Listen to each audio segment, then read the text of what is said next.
अहिंसा के अवतार शासनपति प्रभु महावीर स्वामी के पावन पवित्र चरण कमलों में कोटि कोटि वंदन नमन। आत्मज्ञानी सद्गुरुदेव युग प्रधान आचार्य भगवान पूज्य श्री शिव मुनि जी महाराज साहब के पावन पवित्र चरण कमलों में कोटि कोटि वंदन नमन।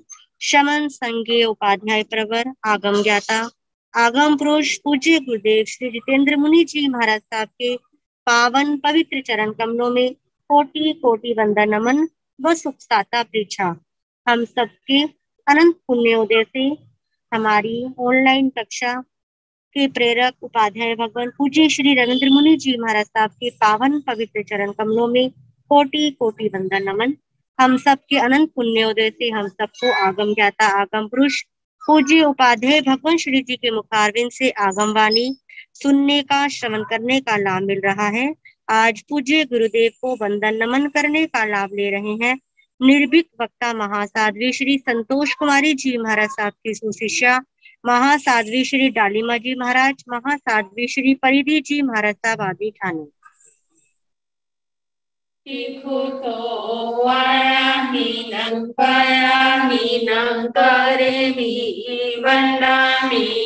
नमः स्वामी सकारेमि सम्मानेमि कल्याणं मंगलम देव्यं चेयं पज्वा स्वामी मते तीखो आया हीनं काले वंदामि नमः स्वामी सकारेमि सम्मानेमि कल्याणं मंगलम देव्यं चेयं पज्वा स्वामी मते तीखो आया हीनं करेमि वंदामि नमः स्वामी सकारेमि सम्मानेमि कल्याणं मंगलम देव्यं चेयं पज्वा स्वामी मते। सुख पाता गुरुदेव। हाँ जी, सुख पाता है आप सबके।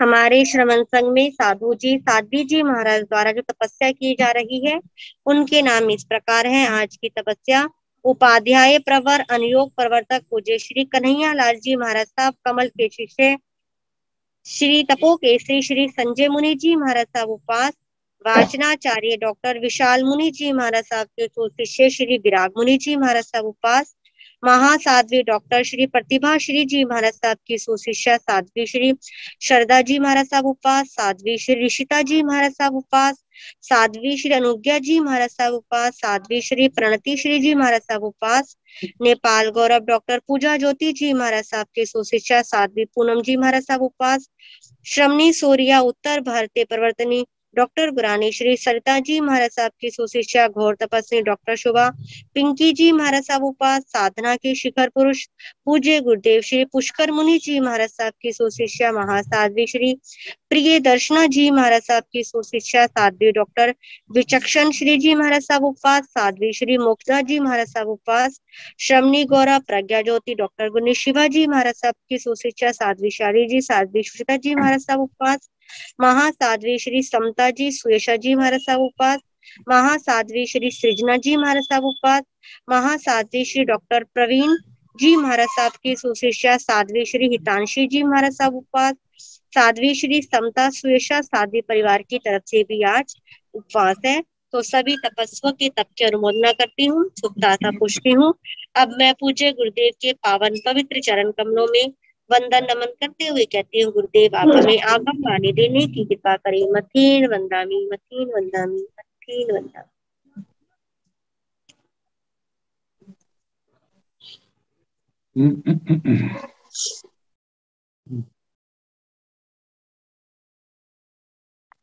नमो अरिहंताण नमो सिद्धाण नमो आयर्याण नमो उगनायाण नमो लोये सव साहुण एसो पंच नमोकारो सव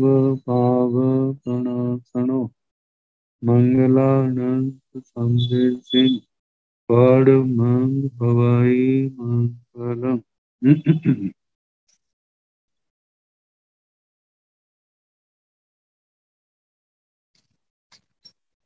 जिन शासन जिन वाणी सदा जयवंत हो, श्रमण संग सदा अविचल मंगल हो। मुक्ति को प्राप्त श्रमण भगवान महावीर स्वामी, उनकी परम पावन कल्याणी भागवती वाणी वाचक प्रमुख श्री इंदर भूति गौतम आदि गणधर भगवान युग प्रधानाचार्य परम पूज्य श्री सुधर्मा स्वामी जी महाराज, उनकी परम पावन पाठ परंपरा वर्तमान आचार्य ज्ञान योगी परम पूज्य श्री शिव मुनि जी महाराज एवं गुरुजन सबके पावन चरण सरोजों में मेरा अनंत अनंत बार वंदना नमस्कार। आगम परिषद में विराजमान वरिष्ठ मुनिराज, अन्य मुनिवृंद, परमादरणीय भगवती स्वरूपा महासाध्वियां जी, श्री सूत्र कीर्तांग सूत्र की वाचना प्रारंभ है। प्रथम स्कंध का कल चौथे अध्ययन स्त्री प्रज्ञा का समापन हुआ। अब पांचवा अध्ययन है नरक विभक्ति। नरक विभक्ति दो शब्द हैं। नरक का लौकिक साहित्य में तो ऐसा अर्थ का है कि न अर्क यत्र से नरक, जहां पर सूर्य नहीं। अपने जहां कहा है जिन शासन में नीरय शब्द आता है, नीरय से नेरैया, नेरैये ऐसा बनता है, तो आय सुख के लिए आता है जहां पर सुख नहीं है। निर्गतम अविद्यमानम अयम इष्ट फलम दैवम कर्म सात वेदन्यादि रूपम जेभ्य ते निर्या। इन्होंने कहा कि आय का मतलब सुख दिया है। निर्गतम निकल गया है, या नहीं है। अविद्यमानम नहीं है। अयम इष्ट फलम, आय का मतलब इष्ट फल। दैवम कर्म सात वेदन्यादि रूपम, वे भाग्य सौभाग्य जो साता वेदनी रूप है, जिन से वे ते निरया, वे निरय हैं। निर्गतम अयम शुभम अस्मात् इति निर्या, मतलब कि जहां से शुभ सब निकल गया है, दुख ही दुख, अशुभ ही अशुभ है। जहाँ कहा है नरान कायंती शब्दयंती योग्यताया अनति क्रमेण आकारयंती जंतुन स्वस्व स्थानेति नरक। नरान जीवों को कायंती शब्दयंती बुलाते हैं, जैसी जैसी जिसकी योग्यता है। तो जहां पर योग्यता पाप दोषों की है, गुणों की नहीं, तो कहा अपने अपने स्थान पर जंतुओं को बुलाते हैं, इसलिए नरक कहा। जिसका बताया साता वेदनी आदि रूप इष्ट फल या शुभ जिन में से निकल गए हैं उन्हें निरय कहते हैं। प्राणियों को अपने अपने स्थान में दुर्लंघ्य रूप से दूर से ही बुला लेते हैं। जहाँ वेदना के मारे जीव एक दूसरे को संबोधन करके सहायता के लिए बुलाते हैं, वह नरक है। मतलब दुखी जीव दूसरे को बुलाते हैं, हमें बचा लो। ऐसे जहां पर बुलाते हैं वो नरक है। अब इसका आगे जो वर्णन है वो सारा सुनाया जाएगा। तो कहा कि नरक और विभक्ति, विभक्ति का मतलब विभाग, जहां पर नरकों का कैसा विभाग, पहले 7 नरके, नरकों के प्रस्तत, प्रस्तत, पटल, पाथड़े जिनको कह देते हैं। जैसे कहा जाता है 7 पृथ्वियां हैं, सातों के अलग अलग पाथड़े हैं। जैसे पहली में 13 है, दूसरी में 11, तीसरी में 9, दो दो कटते जाते हैं, आखिर में एक पाथड़ा रह जाता है। और उनमें अलग अलग नरकावास है। जैसे जैसे जिस जीव के कर्म में भोगने उसके अनुसार उन स्थानों पर, अलग अलग स्थानों पर पहुंच जाते हैं। तो जहां पर संक्षिप्त परिचय देते हुए जहां पर कहा कि चतुर्थ अध्ययन की व्याख्या की जा चुकी है, अब 5वां अध्ययन प्रारंभ किया जाएगा। इनका आपस में संबंध है। प्रथम समय में स्व समय पर समय की प्ररूपणा की गई। इसके पश्चात स्व समय में बोध प्राप्त करना चाहिए, जो दूसरे अध्ययन में कहा था। संबुच्छ किंग बुच्च संभो ही केवल पेच दुल्लह। सम्यक प्रकार से जिसने बोध पाया है, ऐसे पुरुष को जब वो संयम में आ जाता है तो कितने अनुकूल और प्रतिकूल उपसर्ग आते हैं। तो कहा कि उन उपसर्गों को सहना है, अपने मार्ग से भटकना नहीं। ये तीसरे अध्ययन में बताया। और चौथे अध्ययन में बताया है कि जिस आत्मा ने बोध पाया है,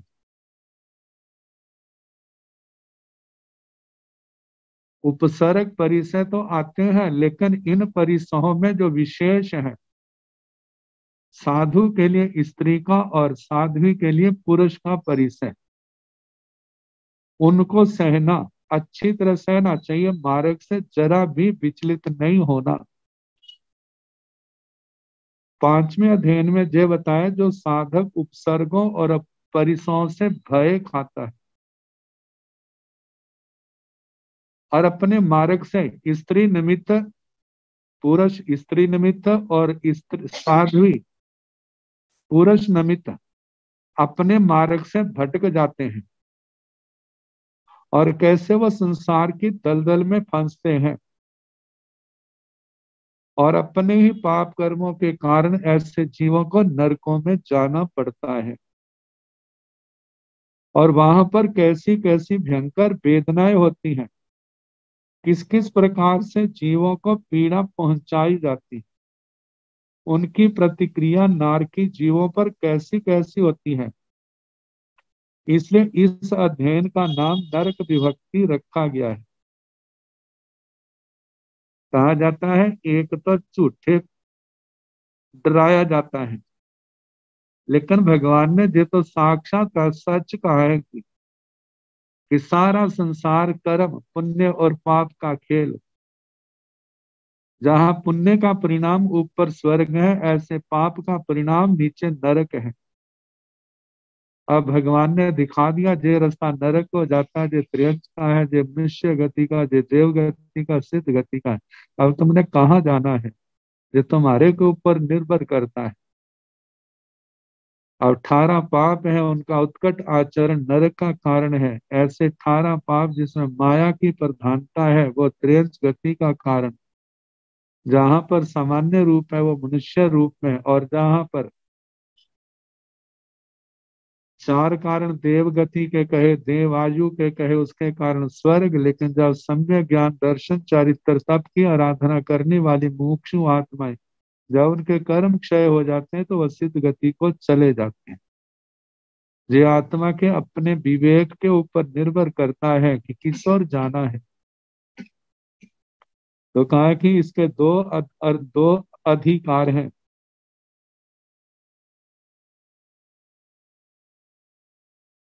इस अध्ययन का अर्थाधिकार है जिसमें नरक के घोर दुखों का वर्णन है। उपक्रम के संदर्भ में जहां अर्थाधिकार दो प्रकार का है, एक अध्ययन का, एक उद्देश्य का, लेकिन दोनों में ही मतलब नरक के दुखों का ही वर्णन किया गया है। जो अर्थाधिकार में जहां पर नारकी कैसे दुख भोगते हैं उसका वर्णन,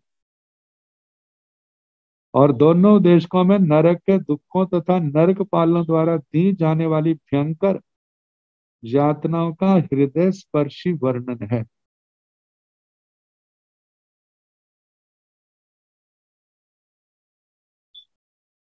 आगे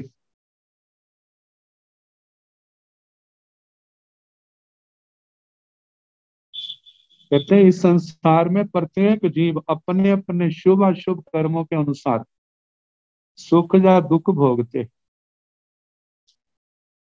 सुखों और दुखों को भोगने के लिए कोई ना कोई गति, योनि, वातावरण अवश्य प्राप्त होता है।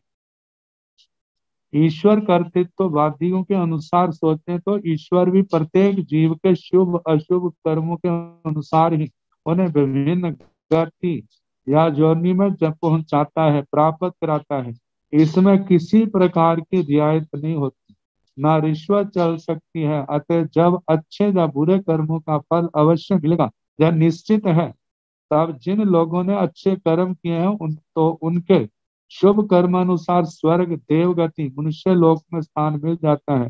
परंतु जिन लोगों ने जिंदगी भर झूठ बोला, चोरियां की, हत्याएं, कत्ल किए, कुशील सेवन किया, ममता करके अनाप शनाप परिग्रह रखा, उसे उन कुकृत्यों का दंड यदि ना मिले तो जगत में अव्यवस्था उत्पन्न हो जाएगी। तो जगत की सुव्यवस्था के लिए पुण्य और पाप का फल भोगने के हेतु स्वर्ग और नरक ये मानना अनिवार्य है। का केवल व्यवस्था के लिए जो वास्तविकता है, नरक भी है, स्वर्ग भी है। कहा जाता है जिसको अतीन्द्रिय ज्ञान है वह तो साक्षात देख लेता है, जिसको इंद्रिय ज्ञान नहीं वह आप तो वचनों से जानता है। जैसे तीर्थंकर, अरिहंत, परमात्मा सर्वज्ञ सर्वदर्शी है, वे तो सब कुछ जानते हैं साक्षात।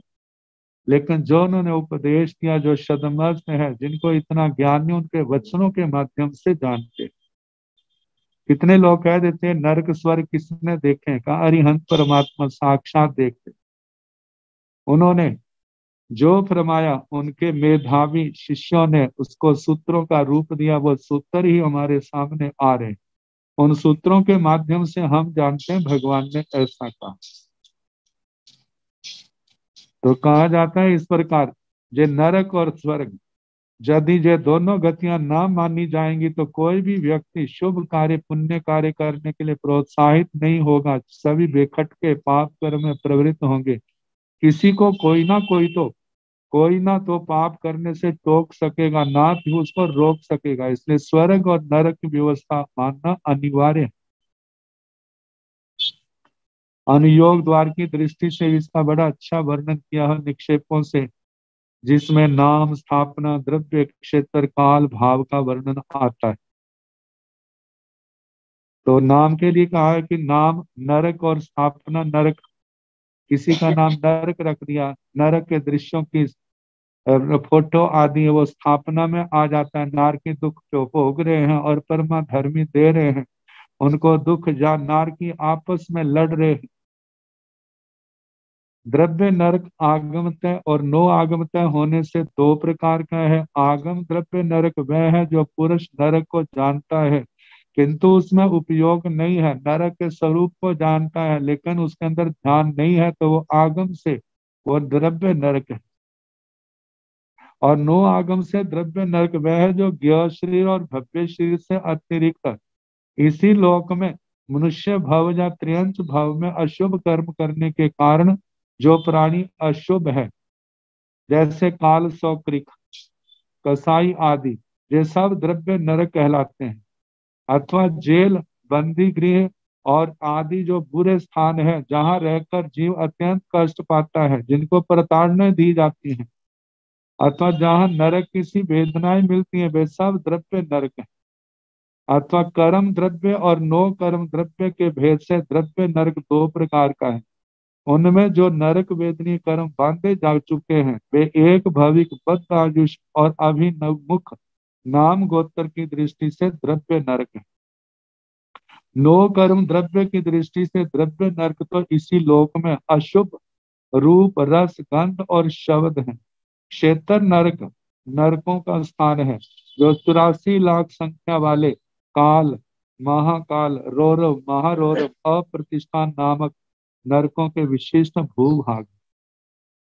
कहा कि पहली नरक से लेकर 7वीं नरक तक कितने नरकावास हैं, आगे बताया जाएगा कहाँ कितने हैं। ये 84 लाख संख्या बैठती है। काल नरक वहां है जहां जिस नरक की जितनी स्थिति है, जो जीव नरक की आयु भोगते हुए भाव नरक है। अब जैसे पहली नरक में कम से कम 10,000 है, एक सागरोपम, ज्यादा ज्यादा है। दूसरी नरक में कम से कम एक सागरोपम, ज्यादा ज्यादा 3 सागरोपम। तीसरी में 3 सागरोपम, जघन्य उत्कृष्ट 7 सागरोपम है। चौथी में 7 10, जघन्य 7 है, उत्कृष्ट 10 है। पांचवी में 10 17, जघन्य 10, सागरोपम उत्कृष्ट 17 सागरोपम। छठी में 17 22, जघन्य 17 सागरोपम, उत्कृष्ट 22 सागरोपम।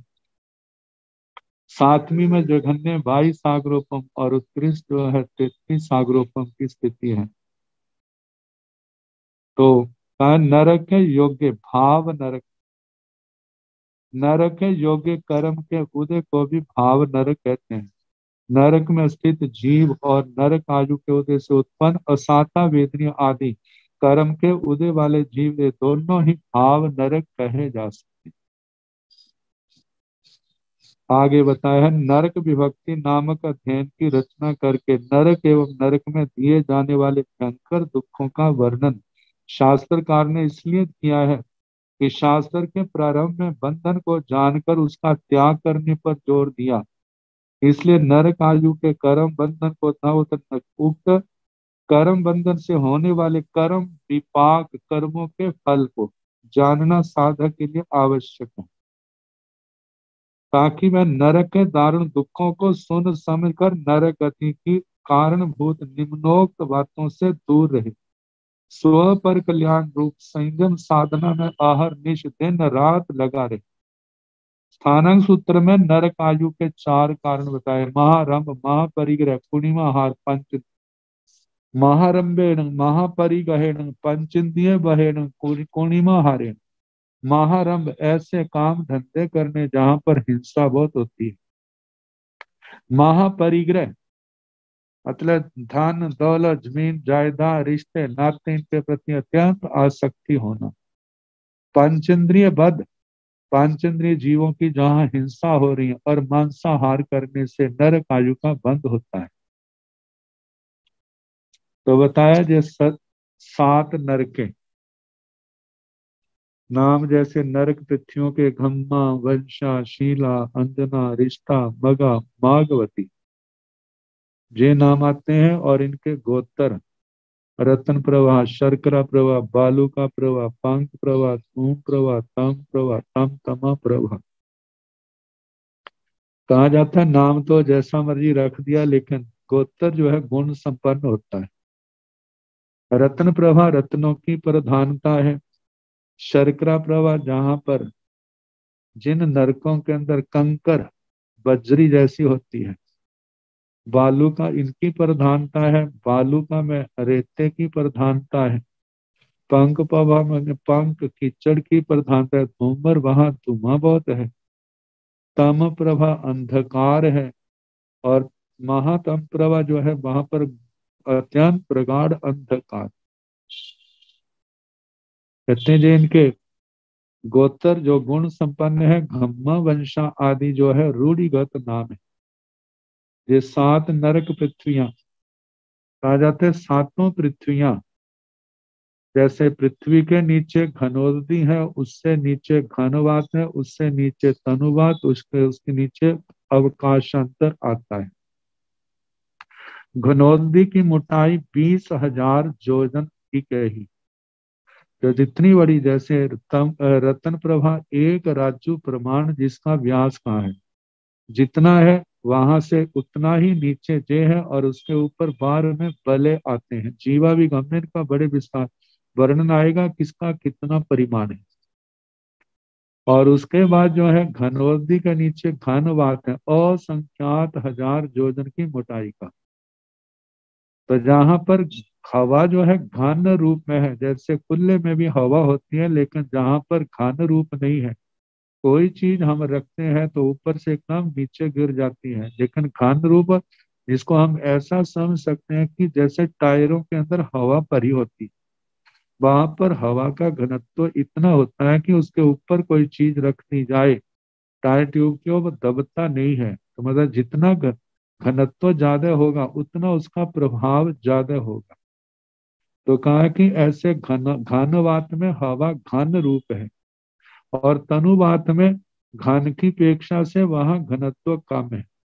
फिर उसके आगे सहज आकाश है, जैसे हमारे जहां पर है आकाश, वहां तक अवकाशांतर मतलब तनुवात की समाप्ति के बाद, और उधर दूसरी पृथ्वी के तक वह जो क्षेत्र है ऊपर से नीचे अवकाशांतर है। फिर उसके बाद दूसरी पृथ्वी आती है शर्करा प्रवाह, मतलब घम्मा वंशा। फिर उसकी मोटाई आ रही, वो सारा वर्णन आते, सारा जीवा विगम के अंदर बताया जाएगा। तो दूसरी पृथ्वी उसके भी नीचे ऐसे ही पहली के समान, जैसा प्रमाण घनोदधि घनवात तनुवात का बताया अवकाश अंतर का, उतना ही उसका है दूसरी पृथ्वी का। तो दूसरी पृथ्वी का नीचे घनोदधि घनवात तनुवात, उसके आगे अवकाशांतर, फिर उसके बाद तीसरी पृथ्वी आती है। इसके भी वैसा है, जो घनोदधि के ऊपर स्थित है उसके नीचे घनवात तनुवात अवकाशांतर, फिर तीसरी पृथ्वी, ऐसे सारा चलते 7वीं पृथ्वी तक है। और जिस समय 7वीं पृथ्वी का तनुवात आता है, उसके नीचे अवकाशांतर, और उसके बहुत असंख्यात 1000 मतलब जो नीचे जाकर के आलोक शुरू होता है।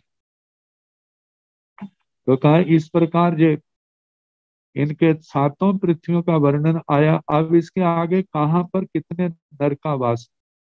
पहली नरक में 30 लाख नर का वास, दूसरी नरक में 25 लाख नर का वास, तीसरी नरक में 15 लाख, चौथी नरक में 10 लाख, पांचवी नरक में 30 लाख, छठी नरक में 5 कम 1 लाख, और 7वीं नरक में 5 नर का वास। पृथ्वियों का जो व्यास है, पहली पृथ्वी का 1 राजू प्रमाण है, दूसरी का 2, तीसरी का 3, चौथी का 4, पंचमी का 5, छठी का 6, 7वीं का 7, ऐसे आता है। लेकिन जो त्रस जीव है नारकी है, जो बीच का मध्य का जो 1 राजू प्रमाण है, उसी के अंदर नारके, बाकी की जगह जो है वहां पर त्रस जीव नहीं है, स्थावर जीव ही पाए जाते हैं। तो 1 राज्य प्रमाण क्षेत्र के अंदर त्रस जीव होने के कारण से त्रस नाल कहा जाता है, लेकिन बाहर जो है स्थावर नाल का स्थावर क्षेत्र कहा जाता है, वहां पर स्थावर जीव है। त्रस जीव केवल त्रस नाल के अंदर पाए जाते हैं, लेकिन जो स्थावर जीव है वो त्रस नाल के अंदर भी है, त्रस नाल से बाहर स्थावर क्षेत्र में भी है। अब इनके पटल पाथड़े आदि बता दिए थे, पहले में 13 है, दूसरे में 11 है, तीसरे में 9 है, चौथे में 7 है, पांचवें में 5 है, छठे में 3 है, और 7वें में 1 प्रस्तक है। अब इन नरक पृथ्वियों की जो मोटाई बताई है, का रतन प्रभा पृथ्वी की मोटाई जो है 1,80,000 योजन मोटी है। शर्करा प्रवाह 1,32,000 योजन मोटी है। बालू का प्रवाह 1,28,000 योजन मोटी है। और पंख प्रवाह 1,24,000 योजन मोटी है। धूम प्रवाह 1,20,000 योजन मोटी है। तमय प्रवाह 1,16,000 मोटी है, योजन मोटी है। और मोटाई है, और महातम प्रभा की 1,08,000 जोजन की मोटाई है। ऊपर की पृथ्वियों में तो ऐसा कहा जाता है कि 1,000 योजन ऊपर छोड़ देते हैं, 1,000 योजन नीचे छोड़ देते हैं, और बीच में जो है जैसे 25 है। अब जैसे पहली पृथ्वी में कहा जाता 13 पाथड़े हैं, 13 पाथड़ों के 12 आंतरे आ जाते हैं। जैसे 25 मंजिला भवन है, और उसमें बीच में जो है जैसे सम संख्या वाले जो वहां पर है, वहां पर मंजिलें कहेंगे। सम संख्या वालों में तो आंतरे हैं, और विषम संख्या वालों में पाथड़े नारकियों के वास है। और सम संख्या वालों में पहले पहली पृथ्वी के अंदर पहले दो को छोड़ करके बाद के जो 10 हैं उनके अंदर वहां पर सम में भवनपति देव रहते हैं, और जो विषम है वहां पर नारकियों के वास है। आगे की नरकों के जो आंतरे हैं वो खाली हैं, लेकिन पात्रों के अंदर नारकियों के आवास हैं। और सप्तमी नरक के अंदर जो है एक ही पाथड़ा है, तो वहां पर जो पृथ्वी की बनावट बताई है 52,500 योजन, 52,500 योजन जो है ऊपर का छोड़ दिया, और 52,500 जो नीचे का छोड़ते हैं, बीच का 3,000 योजन की पुलार है। और तिरछी जो है असंख्यात कोटा कोटि योजन प्रमाण वहां पर 5 नर का वास है। 5 नर का वास, जिसमें काल, महाकाल, रौरव, महारौरव, अप्रतिष्ठान। काल महाकाल तो पूर्व और दक्षिण की ओर है, रौरव महारौरव पश्चिम और उत्तर की ओर, और बीच सेंटर में 1,00,000 योजन प्रमाण का अप्रतिष्ठा नर का वास है, जहाँ कहा जाता है कि इस नरकावास में सब नारकियों की 33 सागरोपम की आयु है। जैसे ऊर्ध्व लोक में सिद्ध शिला से नीचे 5 69 विमान है, पूर्व पूर्व दक्षिण पश्चिम उत्तर की ओर, जैसे वहां विजय, विजयंत, जयंत, अपराजित है, और सेंटर में मध्य में सर्वासिद्ध महाविमान है। जितना क्षेत्र सर्वासिद्ध का है उतना ही अप्रतिष्ठान नरकावास का है। सर्वासिद्ध में सुख बहुत ज्यादा है, और वहां पर दुख बहुत ज्यादा है।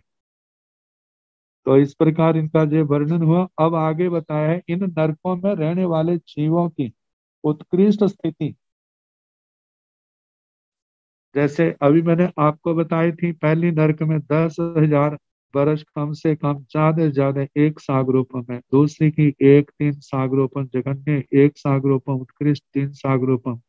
तीसरी में 3-7 सागरोपम जघन्य उत्कृष्ट, 7 सागरोपम। चौथी में 7-10 जघन्य, 7 सागरोपम उत्कृष्ट, 10 सागरोपम। पांचवी में 10-17 जघन्य, 10 सागरोपम उत्कृष्ट, 17 सागरोपम। छठी में 17-22 जघन्य, 17 सागरोपम उत्कृष्ट, 22 सागरोपम। सातवीं में 22-33 जघन्य, 22 सागरोपम उत्कृष्ट, 33 सागरोपम। जो 4 नरकावास साइडों के हैं वहां तो कम से कम 22 सागरोपम उत्कृष्ट, 33 सागरोपम, और सेंटर मध्य में जो नरकावास प्रतिष्ठान है वहां पर सब की 33 सागरोपम की आयु। कहते हैं वे नरक के प्राणी निरंतर अशुभ तर लेशा, दुष्परिणाम, बुरे, बेडोल, पौंडे, भत्ते, कुरूप शरीर, मतलब बद सूरत, असह्य वेदना और वेदना भोगने वाले, और व्यक्ति शक्ति करने वाले। वे एक दूसरे के लिए परस्पर दुख उत्पन्न करते हैं। कहते हैं तीसरी नरक तक तो जो नारकियों की वेदना है, एक तो परम धर्मियों के द्वारा दी जाती है, और एक है कि जो स्वयं लड़ करके एक दूसरे की कर्म असाता वेदना की उदीर्णा करते हैं, और एक क्षेत्र जन्य वेदना होती है। कहीं सर्दी बहुत है, कहीं गर्मी बहुत है, क्षेत्र वहां का अच्छा नहीं है, उसके कारण से असाता वेदना होता है। लेकिन तीसरी नरक से नीचे जो है परस्पर उदीर्णा होती है, आपस में लड़ते हैं, जब वहां के वातावरण के कारण से जो उनको असाता मिलती है वह उससे होती है।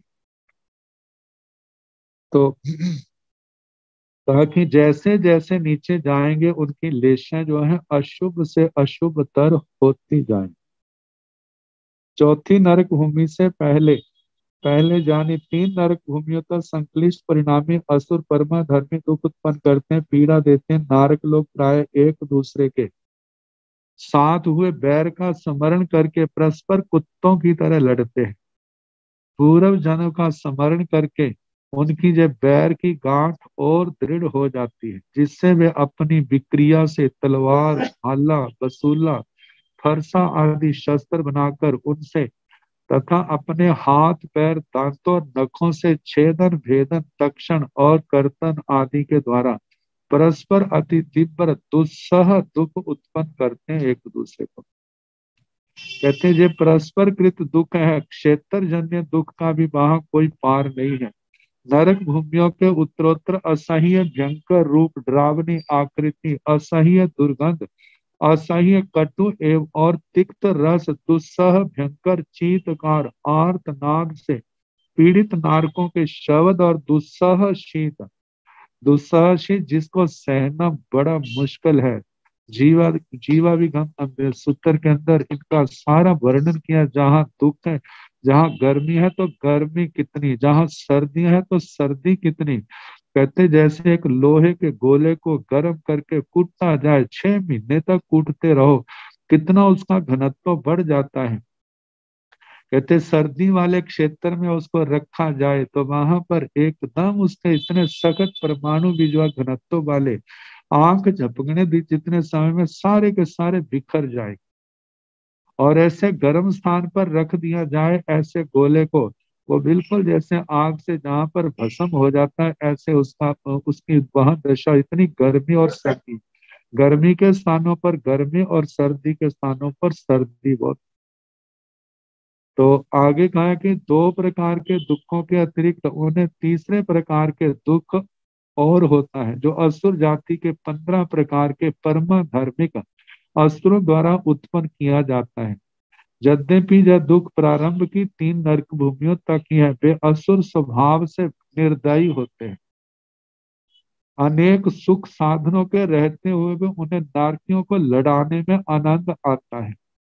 जैसे जहां पर कितने लोग अनारे लोग कह सकते हैं, जैसे आपस में कुत्तों को लड़ाते हैं, भैंसों को लड़ाते हैं, मुर्गों को लड़ाते हैं और बड़े खुश होते हैं, पक्ष विपक्ष बना लेते हैं, ये मेरा कुत्ता है, ये उसका कुत्ता है।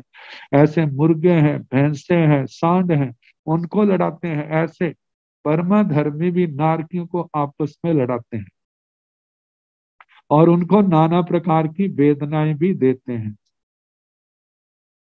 तो कहा कि नारकियों को अपने संकेत पर पूरा वैर स्मरण करके परस्पर लड़ते मरते देख इन्हें बड़ी प्रसन्नता होती है।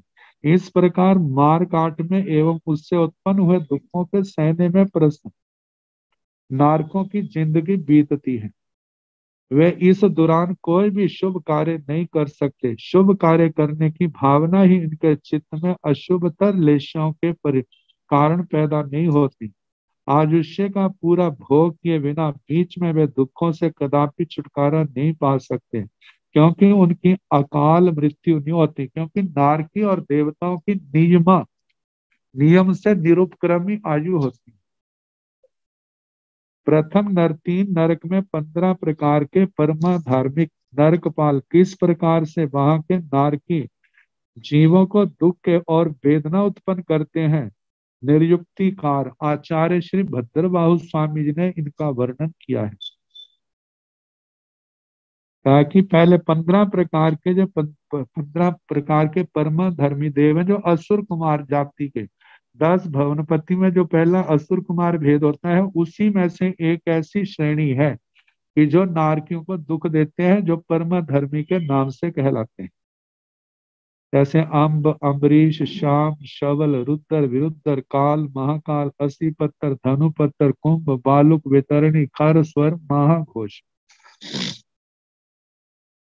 अम्ब नामक, पहले अम्ब नाम के अम्बे कहते हैं, अम्ब नामक प्रथम नरकपाल परमा धार्मिक अपने भवनों से नरकावासों में जाते हैं और वहां के शरण रहित नारकीय जीवों को कुत्तों की तरह शूल आदि के प्रहार से पीड़ित करते हुए एक जगह से दूसरी जगह क्रीड़ा पूर्वक उछालते हैं।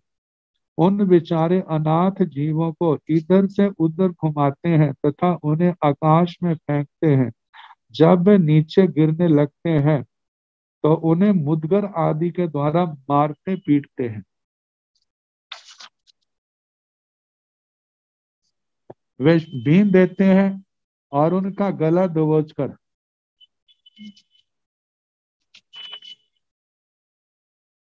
जमीन पर पटक देते हैं। उनका मुंह नीचा करके बीच में से ऊपर उठाकर आकाश तल में छोड़ दे, मतलब ऊपर फेंक देना। तो ये तो इनका हो गया। पहले अम्ब है और दूसरे जो है अम्बरीश। पहले मुदगर वगैरह से घायल करना, फिर तलवार आदि से अंग भंग किए किए हुए उन मूर्छित नारकों को फिर वे महापापी परम धार्मिक कर्पणी नामक शस्त्र विशेष से काटते हैं, जैसे कैंची होती है, चीर कर टुकड़े टुकड़े करते हैं। इस प्रकार चीर चीर कर वे नारकी जीवों के मूंग की दाल के समान टुकड़े कर देते हैं, तथा बीच में से चीरे गए नारकीय जीवों के वे पापी असुर फिर टुकड़े टुकड़े करते हैं। और वे जातना अम्बरीशी, मतलब अम्बरीश नाम के असुर कुमार, जो दूसरे हैं नरक भूमि में नारकियों को दुख देते हैं। प्राय करके ये जितने भी दुख हैं, पूर्व जन्म में जब अनारे लोग किसी प्रकार का विवेक नहीं रखते, ऐसे काम करते हैं, तो उसके परिणाम में नरकों में किसी प्रकार की कोई लिहाज नहीं होती। और तीसरे श्याम नामक असुर परम धार्मिक तीव्र असाता वेदनी के उदय से वर्तमान दुर्अवस्था को प्राप्त उन पुण्यहीन नारकी जीवों के अंगों पांगों का छेदन करते हैं, पर्वत से नीचे बज्जर भूमि में गिराते हैं, शूल आदि से उन्हें बींद डालते हैं, सुई आदि से उनके नाक में छेद कर देते हैं, फिर रस्सी आदि से उन क्रूर कर्म नारकों को बांधते हैं, तथा उस जगह लता, मतलब चाबुक के प्रहार से चमड़ी उधेड़ देते हैं, जो शातन पातन बंधन वेधन आदि अनेक प्रकार के दुख उन पाप कृत नारकों को श्याम नामक नरकपाल देते हैं। आगे शबल नामक नरकासुर पाप कर्मों के उदय से उत्पन्न होने वाले उन नारकों को खुशी से उछलते हुए कष्ट देते हैं। वे उन नारकियों की आंतें काट कर उनमें स्थित मांस विशेष रूप, जैसे फिस फेफड़े आदि हैं, हृदय में रहने वाले कलेजे को चीरते हैं, पेट की आंतें और चमड़ी को खींचते हैं। इस तरह नाना उपायों से शरण रहित नारकीय जीवों को वह तीव्र वेदना देते हैं, भयंकर पीड़ाएं उत्पन्न करते हैं। रोदर नामक नरकपाल परमाधर्मी अपने नाम के अनुसार अति क्रूर होकर तलवार भाला बल्लम आदि अनेक शस्त्रों से अशुभ कर्मों को प्राप्त नारकों को पीड़ा देते हैं। ऊपर रुद्र नामक नरकपाल नारकों के सिर, बाहों, जांग, हाथ और पैर आदि अंग प्रत्यंगों को तोड़ मरोड़ देते हैं तथा करवत आरे से चीरते हैं। वस्तुतः ऐसा कोई दुख नहीं जिसे वे पापी नहीं देते। इतनी बार सुनने वालों के ये हो सकता है, तो उनके शरीरों की क्या दशा होती है। कि उनका शरीर ऐसे फैक्ट्री के पुतगलों के जैसे, जहां पर पारा होता है, पारे को कितने भी भागों में बांट दिया जाए, लेकिन जब इकट्ठा होता है फिर क्या होता है, एक पैसे पहले जैसा ही हो जाता है। ऐसे वेदना भोगते हैं और उसके बाद अपने आप जो शरीर है, शरीर के अंगोपांग वैसे जुड़ जाते हैं। आगे काल नाम के नरकपाल दीर्घ चुल्ली, शुंठक, अंधुक और प्रचंडक नाम की तीव्र ताप वाली पट्टियां, उनमें नारकों को पकाते हैं। ऊंट के आकार की कुंपी में और लोहे की कढ़ाई में नारकी जीवों को डालकर जीवित मछली की तरह वे पकाते हैं। महाकाल नामक पाप कर्म रत जो असुर है, नाना उपायों से नारकों को पीड़ा देते हैं, जैसे कि वे नारकी जीवों को काट कर उन उसमें से कौडी कौडी को के बराबर, मतलब छोटे छोटे मांस का टुकड़ा निकालते हैं, फिर पीठ की चमड़ी को छीलते हैं, और जो नारक पहले मांसाहारी थे उन्हें उन्हीं का मांस खिलाते हैं, शरीर का काट काट करके उनके मुंह में, जैसे गर्म गर्म है, जब ठंडा अत्यंत बर्फ के समान एक दूसरे के मुंह में डालते हैं। असी नामक नरकपाल अशुभ कर्म के उदय से दुर्वस्था को प्राप्त नारकों के हाथ, पैर, जांग, बाहें, सिर और पार्श्व आदि अंग प्रत्यंगों के छोटे छोटे टुकड़े करते हैं और उन्हें घोर वेदनाएं पहुंचाते हैं।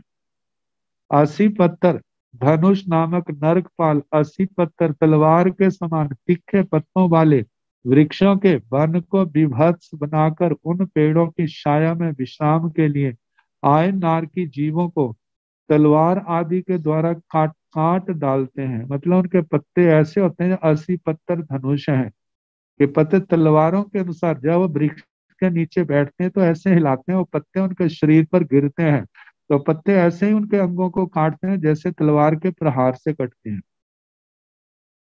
काटते हैं। तथा जोर की हवा चलाकर तलवार के समान तीखी धार वाले पत्तों से उनके कान, नाक, होठ, हाथ, पैर, दांत, छाती, नितंब, जांग और भुजा को छिन्न भिन्न एवं विदारण कर डालते हैं। आगे कुंभी नामक नरकपाल नारकी जीवों को व्यवस्थित रूप से मारते हैं और उन्हें ऊंट के समान आकार वाली कुंभी में, कड़ाई के समान आकार वाले लोहे के बड़े बर्तन में, गेंद के समान गोलाकार लोहे की कुंभी में तथा कोठी के समान आकार वाली कुंभी में और इसी प्रकार के अन्य बर्तनों में पकाते हैं। अब इसको हम ऐसे कह सकते हैं जैसे आजकल कुकरों में बंद करके उसमें क्या पानी डाल करके सब्जियां बनाते हैं, ऐसे उनकी दशा होती है। बालूका नामक नरकपाल अरक्षित, असहाय, मतलब कोई रक्षा करने वाला नहीं, कोई सहायक सहायक नहीं, ऐसे नारकी जीवों को गर्मा गर्म रेत से भरे हुए बर्तन भाड़ में डालकर चने की तरह भूनते हैं। उसमें से तड़ तड़ आवाज निकलती है। उन नारकों को भूनने का उनका तरीका भी अत्यंत क्रूर है। कदम्ब के फूल के समान अत्यंत लाल लाल गर्म बालूका, कदम बालूका पर नारकी जीवों को रखकर फिर उन्हें आकाश तल में इधर उधर घुमाते हैं, तब भून और तब उनको घूमते हैं। कहा जाता है जब ये भूनने जाते हैं तो ऐसे इतना जोर सा जैसे मक्की के दाने पर भूनने जाते हैं, जैसे उनके कोरन बनते कैसे उछलते हैं, ऐसे 500 जोजन तक ऊपर चले जाते हैं। और कैसे उसके बाद परम धर्मी कोई गिद्ध का रूप बना के ऐसे मांसाहारी पक्षियों के रूप बना कैसे उनके शरीर को नोचते हैं आकाश। आगे बैतरणी नामक नरकपाल बैतरणी नदी को ही विकृत कर डालते हैं। बैतरणी नदी में मवाद, रक्त, केश और हड्डियां कल कल करती हुई जल धारा के साथ बहती रहती हैं। वह बड़ी भयानक है, उसे देखने से ही घृणा पैदा होती है। उसका पानी खारा और गर्म है। परमा धार्मिक असुर नारकों को इस बैतरणी नदी में बहा देते हैं।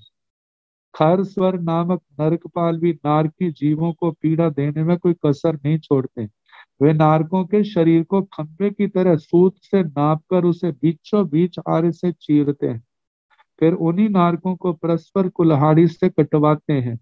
इस प्रकार उनके शरीर के अवयवों को छीलकर पतला कर देते हैं। वज्रमय भयंकर कांटों वाले सेमर के पेड़ पर वे चिल्लाते हुए नारकियों को चढ़ा देते हैं। फिर वृक्षारूढ़ नारकों को वे जोर से खींचते हैं जिससे उनका शरीर कद्दूकस किया जाता है। जहां ऐसे उन शालमली वृक्ष के ऊपर उनको कद्दूकस की तरह उनको किया जाता है।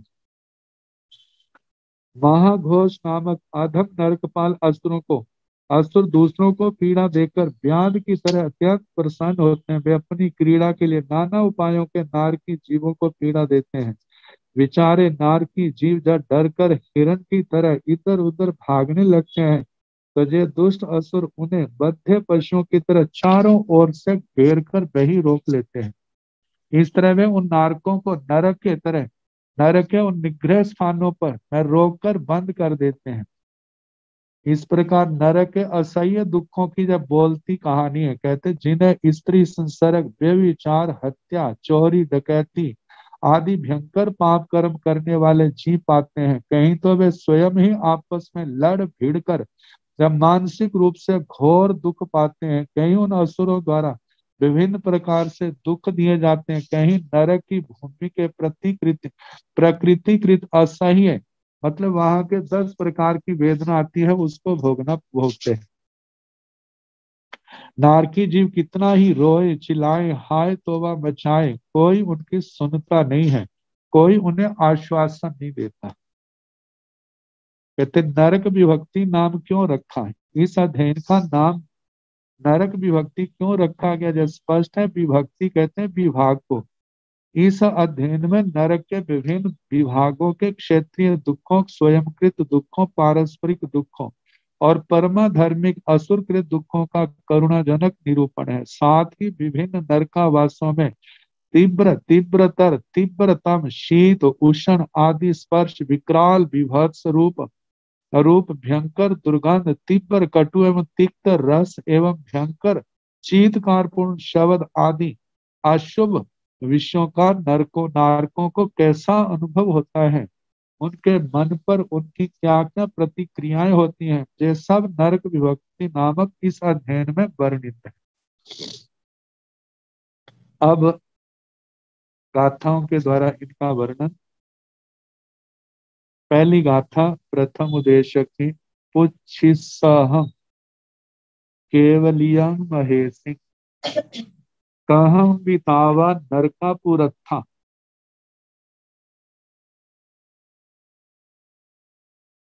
अजानव में मुनि बूहि जानन कहं नु बाला नर्यं उवेति। आचार्य श्री सुधर्मा स्वामी जी फरमा रहे, पुच्छिस अहं, मैंने पूछा, केवलियं महेशि, केवल ज्ञानी, महेशि महर्षि, भगवान महावीर को। पुरत्था का मतलब पहले, मैंने भगवान से पूछा और बाद में भगवान ने उत्तर दिया। कहा कहम भी तावा, नरगा, नरक कैसे होते हैं, नरकों में वेदनाएं कैसी होती हैं, दुख कैसे होते हैं। अजानव में मुनि, मुनि हे मुने, अजानव मैं क्या हूं, अनजान हूं, नरकों के संबंध में अनजान हूं, जानता नहीं हूं। वो ही जानन, जानन आप जानते हैं, आप जानते हैं इसलिए वो ही मेरे को कहें, बताएं। कहंगनु बाला नरयंग उवर्ति, कहंगनु किस कारण से, बाला, बाला का मतलब बाल, अज्ञानी जीव, नरयंग उवर्ति नरक को प्राप्त होते। तो पुच्छिस अहं केवलियं महेशि। आर्य श्री सुधर्मा स्वामी फरमाते हैं कि हे आयुष्मान, मैंने भगवान से पूछा, केवल ज्ञानी महर्षि भगवान महावीर को पूछा, पहले पुरत्था, पहले कहम भी तावा नरका, नरक कैसे दुख वाले होते हैं। नरकों में सुना जाता बड़ा दुख होता है, क्या नरक होते हैं क्या नहीं? क्या वहां पर इतनी हम लोग साहित्य में सुनते नरक होते हैं, नरकों में वेदनाएं होती हैं, क्या जो काल्पनिक है, यथार्थ है? यदि होते हैं, यदि नहीं होते तो कहें आप अपने ज्ञान में सब कुछ जानते हैं, सब कुछ देखते हैं, तो आप हमें बताएं है उनकी सत्ता है या नहीं। यदि नहीं है तो फिर तो आगे कोई प्रश्नोत्तर ही नहीं है। यदि है तो आप बताएं वहां पर वहां के दुख कैसे हैं। तो अजानव में मुनि, हे मुनिवर, मैं अनजान हूं इनके संबंध में। वो ही जान, आप जानते, आप मेरे को कहे। कहनु वाला नरेंग उवेती, बाल अज्ञानी जीव जो है नरकों को कैसे प्राप्त करते हैं। एवं मय पुट्ठे महानुभावे इणमो अवब्बी कासवे आसु पन्ने पवेद ईसंग दुहमठ दुगंग आदीनियं दुकड़ियं पुरत्था। कहते एवं मय पुट्ठे महानुभावे, एवं इस प्रकार मय पुट्ठे मेरे द्वारा पूछे जाने पर, महानुभावे इणम अबब्बी महानुभाव जब ऐसा बोले, महानुभाव के आगे विशेषण है कासवे आंसू पन्ने, मतलब भगवान महावीर स्वामी के सारे विशेषण कहे पहले भगवान महानुभाव महाप्रभावक काश्यप जिनका गोत्र था, आशु पन्ने जो आशु प्रज्ञ थे, जिनका सदा शीघ्र उपयोग मतलब कि कोई भी उनका ऐसा अनावृत ज्ञान, कोई कुछ पूछो एकदम सब बताने में सक्षम समर्थ थे। ऐसे आशु प्रज्ञ काश्यप गोत्रीय भगवान महानुभाव भगवान महावीर स्वामी ने इणो इणमो अवब्बी जे कहा पवेद इसम मैं आपको बताऊंगा, प्रवेद जिष्यामि मैं आपको बताऊंगा। क्या दूह मट्ठ दुग्गम नरक है, बड़े दुखदाई हैं। आठ दुग्गम कहा जो जीव सर्वज्ञ नहीं है उनके लिए क्या है, अज्ञेय है, वो इसके संबंध में नहीं जानते। उनके लिए ये अर्थ, इस अर्थ को जानना दुर्ग है, बड़ा मुश्किल है, संभव नहीं, क्योंकि उनके पास जानने के साधन नहीं है। आदीनियम, आदीनियम का मतलब है अत्यंत दीन जीवों का निवास स्थान है। आदीनिकम और चारों ओर दीन जीवों का, अत्यंत दीन जीवों के वो निवास स्थान है।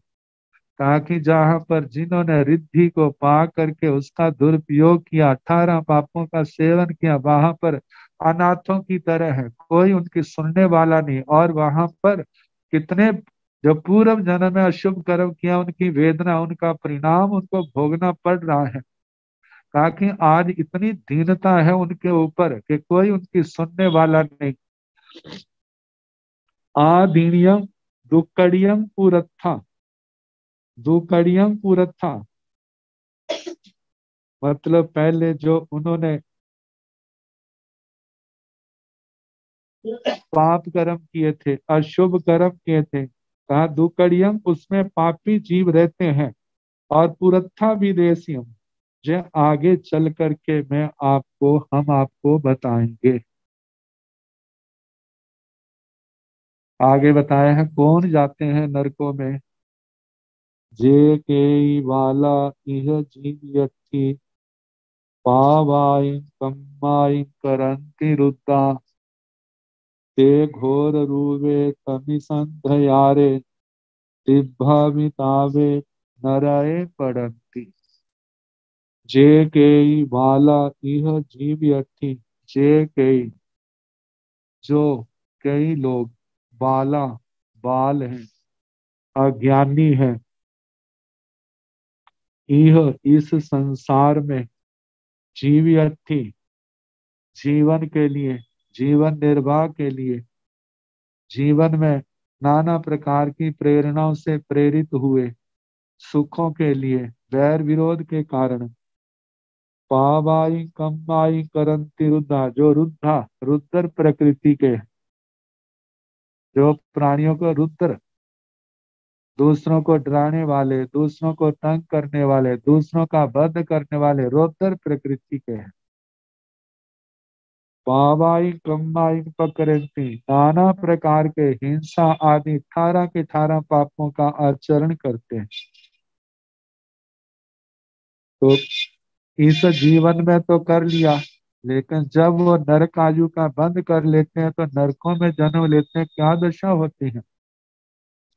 ते वे लोग जो पावाई कमाई करती, मतलब रुद्र पावाई कमाई करती, रुद्र लोग पाप कर्म करते हैं। तो वे रुद्र ते रुद्र वे रुद्र घोर रूपे तमिसंध्यारे तिब्बा भी तावे नराय पड़ंती, ते नराय पड़ंती वे नरक में पड़ते हैं, नरक में जन्म लेते हैं। कैसा नरक है उसका बताया, घोर रूपे जो अत्यंत घोर भयानक रूप का है, कहते भयंकर रूप भयानक रूप। तमिसंध यारे, तमिसंध यारे, तम और अंधयार दोनों ही अंधकार के वाचक हैं। तो जहां पर अंधयारे अंधकार और तमस जो है वह उसका विशेषण बन जाएगा, प्रगाढ़ अंधकार वाले, वे नरकावास नरक नरकों के स्थान कैसे हैं? प्रगाढ़ अंधकार वाले, तिब्बा भी ताबे। और कहा कि वहां पर अभिताबे, अभिताप संताप कैसा है? तीव्र है। कहा कहीं पर सर्दी है तो सर्दी बहुत है, गर्मी है तो गर्मी बहुत है, ऐसे तीव्र अभिताप संताप वाले ऐसे नरय पड़ंती, नरक में गिरते हैं, वहां पर जन्म लेते हैं, वहां पर उनका मरना होता है। इनके जन्म के संबंध में ऐसा कहा जाता है प्रवचन सारोद्धार के अंदर, जैसे इनके जन्म लेने के स्थान जो है नरक, नरकों के स्थान है, वहां पर जैसे दीवारें हैं, दीवारों पर कहा जाता है ऐसे स्थान होते हैं जैसे जहां पर खिड़कियां बना लेते हैं सामान रखने के लिए, और उनके अंदर नारकी जीव का जन्म होता है। जैसे जैसे पर्याप्तियां पूर्ण होती हैं, शरीर बड़ा होता है, तो उसके जो दरवाजे हैं उनके ऊपर प्रेशर पड़ता है।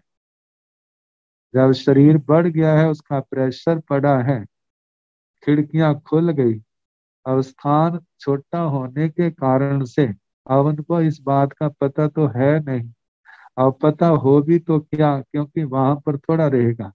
और जैसे हिलता है तो एकदम नीचे गिरता है। कहा जाता है नीचे कुंभियां हैं, और वो कुंभियों के अंदर कुंभी के मुंह के ऊपर पड़ता है, और ऊपर से जो पड़ा है तो एकदम उसके अंदर चला जाता है।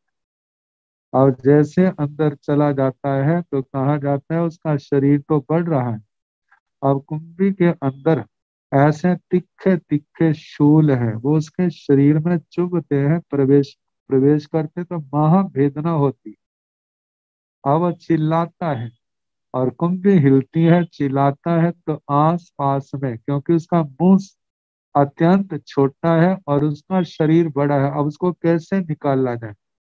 तो कहा जाता है जैसे बड़े बड़े बर्तनों में चावल निकालते हैं, जैसे वहां पर तारों के पंजे बनाए होते हैं निकालने के लिए चावलों को, ऐसे ही उनके शरीर को काट काट करके बाहर निकाला जाता है। तो जिस समय काटते हैं तो कितनी वेदना होती है, चिल्लाता है मेरे को यहीं रहने दो, लेकिन वो उसकी सुनते नहीं, काट काट के निकालते हैं। वैकृत शरीर होने के कारण से फिर उनका शरीर वैसे का वैसा हो जाता है।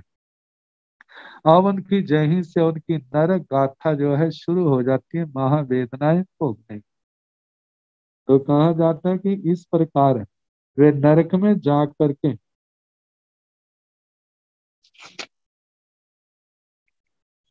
पड़ंती जन्म लेते हैं।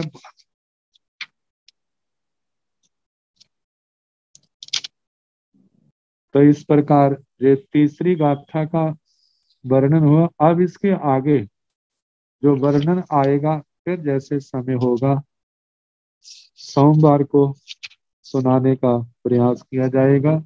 तो